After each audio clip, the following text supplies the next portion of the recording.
అబ్బా! ప్రశాంతంగా ఏదేమైనా ఎవరింట్లో వాళ్ళు పడుకుంటే చానా బాగుంటుంది. ఇట్లా ఎల్లెలికిలిగా పడుకుంటే హాయిగా ఉంటుంది. కానీ మనుషులు పడుకోనివ్వరు, లేపేస్తారు.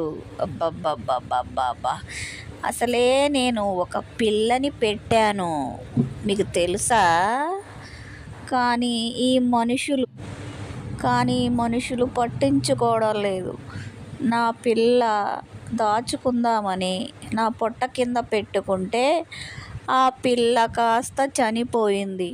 అది బతికుందేమో అన్న ఆశతో నేను లేపుతుంటే లెగట్లేదు. అసలు ఈ మనుషులు ఉన్నారు చూడు, మా డాగ్స్ని అర్థం చేసుకో. ఈ మనుషుల్లో మరి అసలు ఏంటో స్వార్థం. మాకు ఏ స్వార్థము ఉండదు. మాది స్వచ్ఛమైన ప్రేమ. ఎస్.